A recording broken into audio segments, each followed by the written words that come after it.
Hello, and welcome everyone to today's webinar titled Introduction to CHP for State Air and Energy Offices. The purpose of today's webinar is to introduce CHP and highlight how it can be a valuable part of state emissions reduction strategies. Before I get started, I'd like to provide a brief overview of the CHP partnership. The EPA-CHP partnership is a voluntary program that seeks to reduce the environmental impact of power generation by promoting the use of highly efficient CHP. Through 2014, EPA-CHP partners have put into operation almost 1,900 CHP projects, representing more than 19,000 megawatts of capacity. The CHP partnership offers services and tools for partners to assist with CHP project development, overcome regulatory barriers, and transform markets. We also provide public recognition for exemplary CHP projects through the Energy Star CHP Award. During today's webinar, I will be providing an introduction to CHP, describing what it is, highlighting its benefits, identifying sectors that are good technical and economic fits, and illustrating the potential for growth. I'll also describe federal and state policies support for CHP that has been put into place to recognize the environmental, economic, and power reliability benefits of CHP. I'll finish with an overview of some of the resources available to CHP to support CHP project development. There are several key points that I hope everyone comes away with today. First, CHP offers air quality, economic, and reliability benefits. CHP achieves fuel efficiencies of 60 to 80%, compared to 45 to 55% achieved when using separate heat and power, which is typically a purchased utility electricity and an on-site boiler. This enhanced efficiency is why CHP delivers these benefits. Second, CHP is a cost-effective energy efficiency resource available in all states. CHP systems currently exist in all 50 states, and because of the energy cost savings CHP achieves, it can be an attractive energy investment when compared to other energy efficiency and renewable energy options. Third, CHP produces low-cost CO2 reductions. Because of CHP's enhanced energy efficiency, it can reduce emissions of CO2 as well as other air pollutants such as SO2 and NOx. Finally, CHP is included in many existing state energy programs and policies in recognition of its environmental, economic, and power reliability benefits. So what is CHP? CHP is an integrated system of power production that captures the heat generated during the production of electricity and utilizes that heat, which would otherwise be wasted, to efficiently deliver other benefits such as space heating, cooling, and domestic hot water. CHP is located at or near a factory or building and provides the site with electricity and useful thermal energy. Electricity and thermal energy can also be exported to the grid or other nearby facilities. CHP can utilize a variety of technology and fuels. There are 5 primary CHP technologies known as prime movers, and these are combustion turbines, boiler steam turbines, reciprocating engines, microturbines, and fuel cells. Most CHP is powered by natural gas, but other fuels such as biomass, biogas, and coal are also used. CHP prime movers come in all shapes and sizes, ranging from as small as 30 kilowatt microturbines to gas turbines, which are in the hundreds of megawatts. Heat recovery configurations also vary according to site-specific needs. The pictures on this slide represent some of the varied CHP technologies that exist. In a typical CHP configuration, fuel is combusted in a CHP prime mover, such as an engine, microturbine, or gas turbine, to generate electricity that can be used to meet building electricity needs or be exported to the grid. Heat that would otherwise be wasted from the generation of electricity is captured, and through a heat recovery unit, steam or hot water is produced, which can be used to meet building process, heating, or cooling needs. This slide is the basis for why CHP is so valuable. Essentially, conventional power generation is inefficient. Today, regardless of the fuel input, about 60% of the energy in the fuel used to generate electricity is lost as heat through the smokestacks of our industrial facilities and power plants. And for central power plants, where most of our electricity is produced, the losses don't end there. You still need to get that electricity from the plant to end users, and there are additional losses associated with that. The national losses associated with the transmission and distribution of electricity typically currently average 7%. All in, approximately 2/3 of the energy in the fuel used to generate electricity can be lost, meaning that typically only 1/3 of the fuel's energy is available to end users as useful electricity. It is worth noting, however, that as more gas-fired generation comes online, the average efficiency of conventional power generation is improving. CHP changes the paradigm of electricity and heat production. By capturing heat that would otherwise be wasted and putting it to beneficial use, and generating electricity at the site of use, which eliminates line losses, CHP can achieve total system fuel efficiencies of 60 to 80%. Traditional separate heat and power, which is, as I mentioned, purchased grid electricity and an on-site boiler typically, only achieves a total system efficiency of approximately 50%. As we saw a moment ago, grid electricity has an efficiency of approximately 32%. The generation of steam or hot water in a boiler is much more efficient, typically around 80%. So when you put them together, you get an overall efficiency of around 50%. Because of CHP's enhanced energy efficiency, less fuel is burned and emissions of greenhouse gases can be reduced by up to 55%. Now, the precise level of emissions reductions will vary depending on the type of central power generation being displaced, the fuel used in the CHP system, and the overall CHP system efficiency. CHP offers a variety of benefits to energy end users, as well as to the overall electricity distribution system. First, as we saw, CHP is more efficient than the separate generation of electricity and heat. Because of its enhanced efficiency, less fuel is burned, which results in fewer emissions of greenhouse gases and other pollutants. Third, CHP can reduce energy bills and can provide a hedge against energy cost fluctuations, typically fluctuations that might occur in electricity prices. Fourth, CHP can be designed to maintain a building's electricity supply during blackouts and other interruptions, which not only saves money, but can also be critical for certain pieces of essential infrastructure, such as wastewater treatment facilities that need to maintain continuous operation. Finally, since CHP generates electricity at the site of use, it eliminates transmission and distribution losses and reduces the overall grid congestion. CHP is not a new energy resource for the country. In fact, it has been used for more than 100 years and is an important resource for the United States. From this map, you can see that CHP is everywhere. Applications exist in all 50 states. Nationwide, there are more than 4,300 sites representing more than 83 gigawatts of capacity. Generation from CHP accounts for roughly 8% of U.S. electric generation capacity and 12% of electric generation.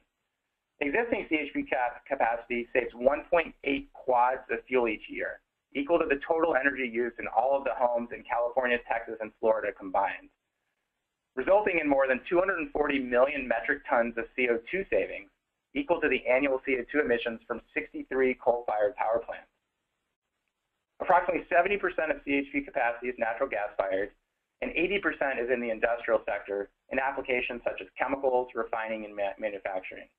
However, approximately 70% of the CHP sites are in commercial institutional applications such as multifamily residential, hotels, hospitals, and universities. Despite the fact that there is a solid base of CHP capacity in the country, there's still substantial potential for growth.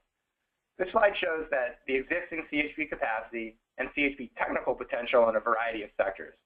When you add up all of the green portions of this chart, which is the technical potential, it equals about 130 gigawatts, which is about split equally between industrial and commercial. A couple of observations on this slide. Where there's already a lot of existing capacity, such as chemicals, there's also considerable technical potential.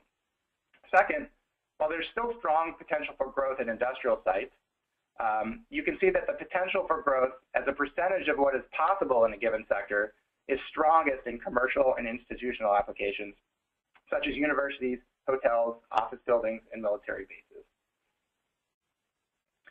As I've alluded to in previous slides, CHP can be used and is being used successfully in a variety of sectors, including industrial, commercial, institutional, and agricultural applications. Many people think that CHP is only for large industrial applications, but CHP can also be used in smaller applications to deliver energy savings. CHP is really a good fit for applications that have both thermal and electric loads throughout the year. Typically, if the utility electric rate is 7 cents per kilowatt hour or higher, CHP can be economically viable. And obviously, the higher the utility electric rates, and the lower the natural gas rates, the more economically attractive CHP will be. In addition to economic savings, some applications place a premium on power reliability, which CHP can also deliver. Critical infrastructure such as military bases, hospitals, and wastewater treatment facilities can use CHP to ensure uninterrupted power supply in the event of a grid outage. So when you compare CHP to solar and wind systems of the same size, you'll see that the energy and CO2 savings associated with CHP are much greater. EPA did a comparison of CHP versus solar and wind, and this slide shows the results of that analysis. Assuming 3 10-megawatt systems, you can see that CHP offers favorable annual energy savings, CO2 savings, and NOx savings compared to solar and wind. The reason why is because CHP is base load generation, meaning that it can generate power and heat for most of the year. CHP systems typically have an annual capacity factor of around 85%, meaning that the system is not running for only about 15% of the year. However, with solar and wind, the sun is not always shining and the wind is not always blowing, so annual capacity factors for those analogies are much less, 25% and 34% respectively. This means that these technologies can't generate the same amount of electricity that CHP can. Additionally, solar and wind only produce electricity, whereas CHP captures waste heat and puts it to beneficial use, avoiding the need for boilers, creating additional energy and emission savings. In addition to the energy and CO2 savings associated with CHP, you can see that there are also other benefits compared to solar and wind. The footprint required for a CHP system is much less, meaning less space is needed. The capital cost of installing CHP is less than solar and wind, and the cost to generate power with CHP is better than solar and about the same as wind. As I mentioned previously, CHP can also be designed to operate in the event of a grid outage, providing a reliable power supply, something that wind and solar can't do easily without energy storage, which can be costly. So the federal government has recognized the value of CHP and is supporting it in several ways. On August 30th, 2012, President Obama signed an executive order calling for the deployment of 40 gigawatts of new, cost-effective industrial CHP in the United States by the end of 2020. To meet this executive order, federal agencies such as DOE and EPA are upping their efforts to support CHP project development. The U.S. tax code also incentivizes CHP. The Energy Improvement and Extension Act of 2008 significantly expanded tax credits for clean energy, including establishing a new tax credit for CHP.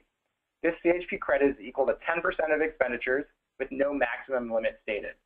Eligible CHP property generally includes systems up to 50 megawatt in capacity that exceeds 60% total system energy efficiency and subject to certain limitations and reductions for larger systems.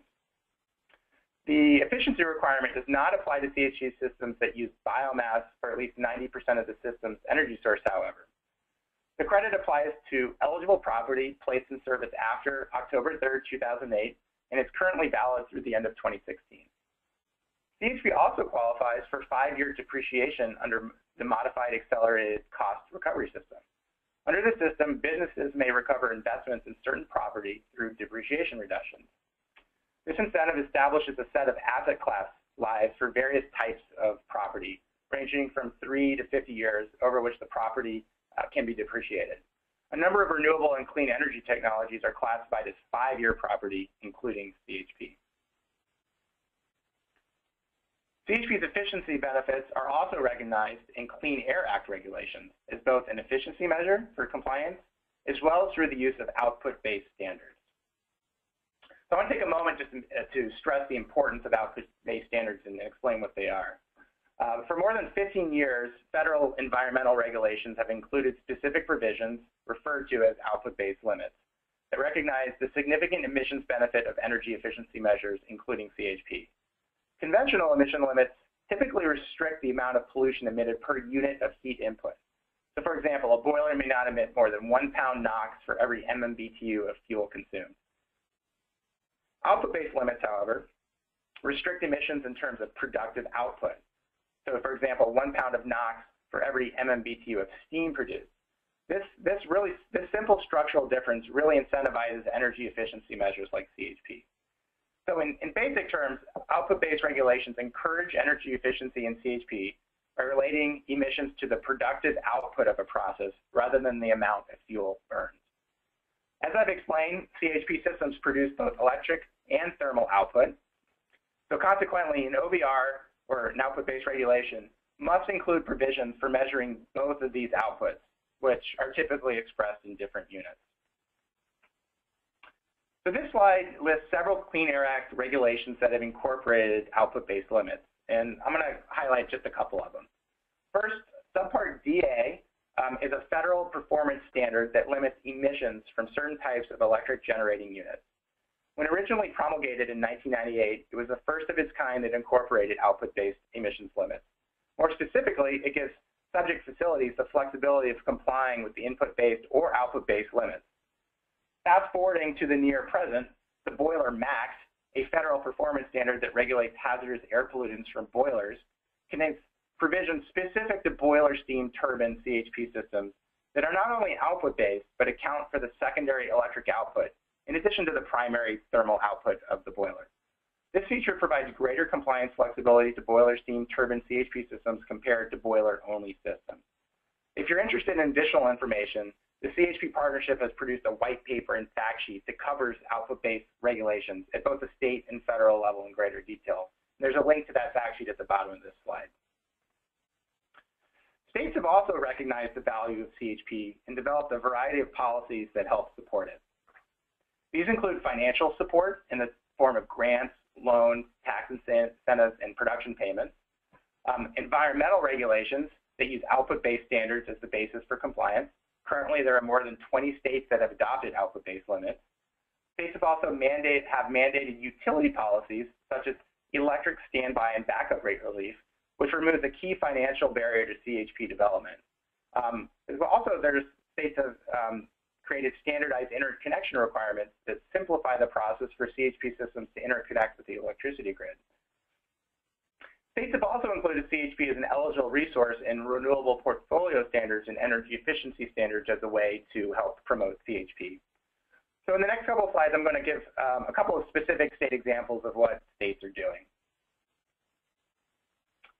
So the New York State Energy Research and Development Authority, or NYSERDA, has supported CHP for years and created strong financial incentives for CHP development in New York. NYSERDA sees CHP as a means to reduce state energy use, create economic savings for energy end users, reduce emissions, reduce grid congestion, and enhance building resiliency to adverse events, such as hurricane and grid outages. This last point has been particularly important for New York, given the effects of the Northeast blackout in 2003 and Hurricane Sandy in 2012. NYSERDA has two financial incentive programs for CHP. The first is the CHP Acceleration Program, which provides incentives up to $1.5 million for CHP systems between 50 kilowatts and 1.3 megawatts in size. NYSERDA has pre-qualified, pre-engineered CHP systems that are eligible for use within this program. For CHP systems larger than 1.3 megawatts, NYSERDA has the CHP Performance Program, which provides payments based on CHP system capacity and generation. Payments are larger downstate near New York City due to grid congestion concerns, but regardless of location, payments are capped at the lesser of $2.6 million per project, or 50% of total project costs. For both programs, NYSERDA monitors the performance of CHP systems to ensure that the anticipated energy and emission savings are actually achieved. Portfolio standards can also be a really strong driver for clean energy growth in states because they stimulate market and technology development to help renewable energy and clean energy sources become economically competitive with the conventional forms of electric power. Currently, 20 states specifically include CHP as an eligible resource in their renewable portfolio standards. Some states have created a separate tier of their portfolio standards specific for CHP, such as Connecticut, or set specific targets for CHP, such as Massachusetts. So the CHP partnership has developed several resources to help with CHP project development. Some of our most popular tools and resources are highlighted here on this slide. First, the CHP Catalog of Technologies describes how CHP systems work and provides information about the cost and performance characteristics of the 5 commercially available CHP prime movers that I discussed at the beginning. And there are separate chapters for each of the prime movers.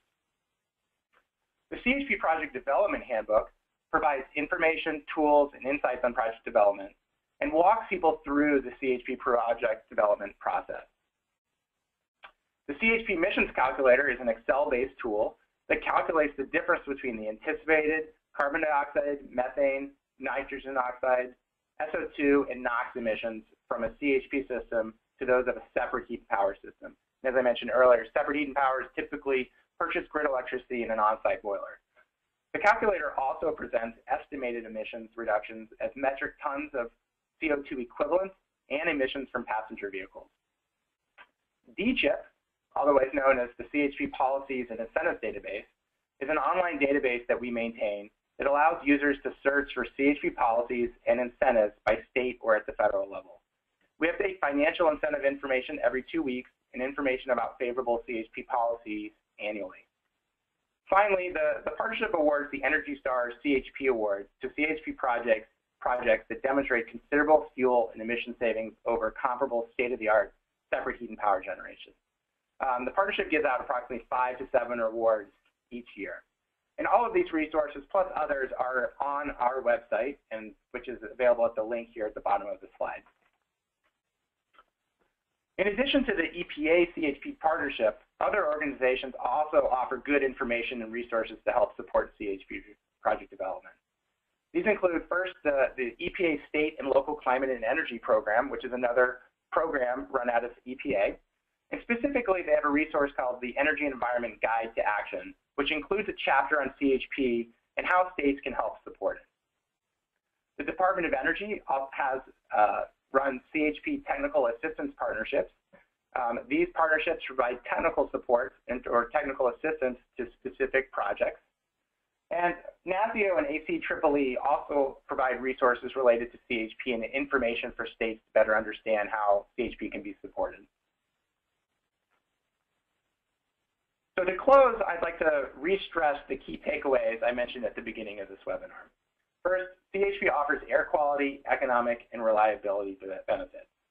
CHP is also a cost-effective energy efficiency resource available in all states.